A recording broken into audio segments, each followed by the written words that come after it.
Welcome back, guys. Thanks for coming by.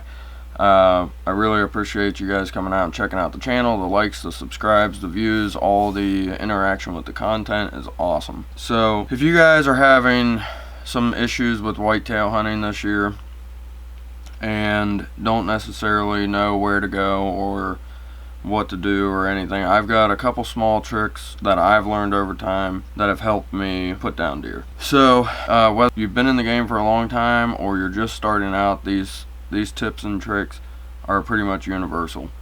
So stay tuned and we'll see you over there.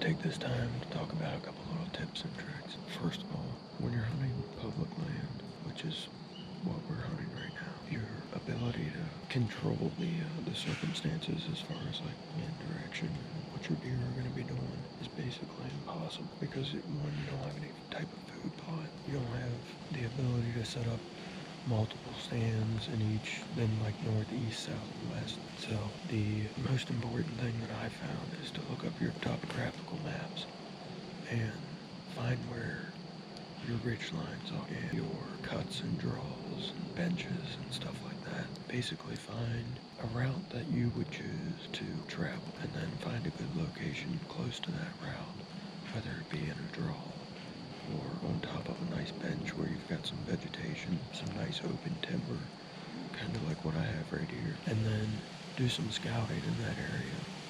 Figure out if you've got deer coming in, set up some trail cameras, spend some time in the woods, figure out exactly, what you've got going on in that area as far as traffic for deer. And then basically come up with a game plan. So if you've got wind coming from the northeast or wind coming from the west, then you can basically figure out exactly how you're going to come into the woods, how you're going to approach your stand or your blind or whatever it is that you have set up. The wind this morning was blowing north and we came in with that wind. Typically what we would want to do is circle around, but we don't have access from the north side, so we basically did what we could and came in with the wind. We came up high and then cut across. Right here in front of me is the mountain top.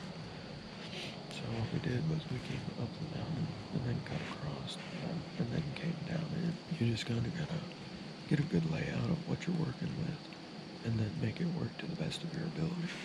And that's basically public land. Second part about public land, you'll notice that a lot of guys will only come 300 yards from where they parked at. And, you can have success there, but if you're really looking to find big bucks, you have to get out into that property. I mean, way out. So we're probably about a mile and a half from where we parked. And we're up at the very top of the mountain. The last part that we have here is the very top peak of the mountain. So we're about 16 to 1700 feet right now.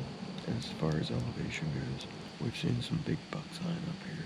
We've got our cameras up here, and two of our biggest bucks spend a lot of time up here, and we barely ever see them down at the bottom on the private property.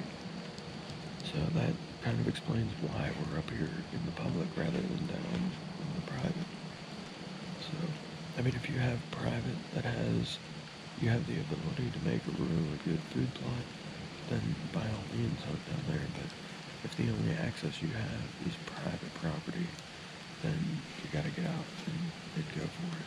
Take the time, walk out, way out into the property where nobody else is going, and hunt those, because these deer aren't stupid. They know that people are out here hunting. They know that there's a human presence closer to the roadways and things like that. You just have to know the property that you're hunting and know You know, do I have a feed source? Are there acorns? Do I have a water source? Where's my bedding at? Where are my transition areas, which would be any heavily worn area? Couple more tips and stuff about whitetail hunting. So your instinct is to pack and pack and pack and pack and just bring every single thing that you could possibly think that you would need. But that's not the case. Don't do that. You're going to wear yourself out before you even get up here. And two, it doesn't really make any sense because it's just whitetail. It's not like you're backpacking backcountry for large elk or anything. You don't have any huge quarters to drag out. And you have to remember, the further you come out here with all that gear, the further you have to go back, dragging a deer possibly with all that gear. So it's just some things to consider. Me personally, what I do, well, we're all guilty of it. You know, I've packed even this morning I packed a backpack and I had no need for a backpack. And I was freaking dragging ass up here. So what I did was I bought a fanny pack. As crazy as that sounds, it was literally a lifesaver. You can pack everything in there: your wallet, your license, your phone, your keys, your knives, blades, whatever the case may be. Whatever you need to pack, you can pack it. And then it just goes around your waist. It's not tying down your pants or anything like that. And you have everything that you would possibly need. So that's just a little tip that I've come across in my time of hunting. And then my last little tip: you can't control your wind. You can't control where the deer are going to choose to go. So don't beat yourself up and don't overanalyze every little aspect.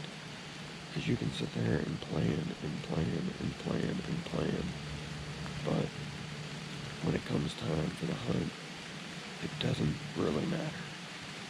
Because the deer are only going to come into your set if they want to come into your set. They're only going to feed in that food plot if that's where they want to feed. The wind, you have no control over it. The best you can do is, take a shower, manage your scent. Alright, so those are my little tips and tricks, whatever you want to call them. I haven't been hunting a super long time, but I've learned a lot about it within the past few years since I started doing it again. Used to hunt a lot when I was younger, and then, through my teen years, just kind of got away from it. And then got back into it after I got out of the military. So the advances in technology and the equipment that we have readily available to us is astronomical. Like we had none of this stuff when I first started hunting when I was young. But that to have all these things at our fingertips is pretty awesome. But that doesn't mean that we need to forget the baseline of hunting, and where hunting came from and how they used to hunt back in the Great Plains or the early 1800s or even the dawn of time.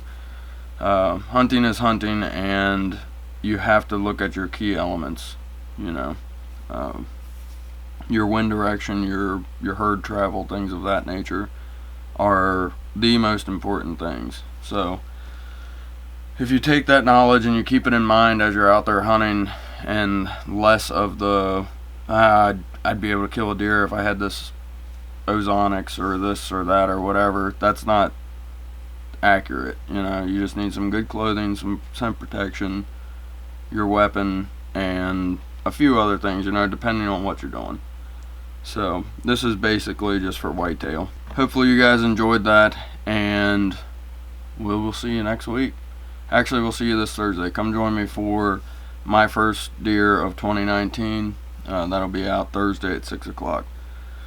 If you haven't hit that subscribe button, go ahead and hit that now. I really appreciate all you guys do. You come out, check out the videos, you subscribe, and you're definitely helping the channel grow.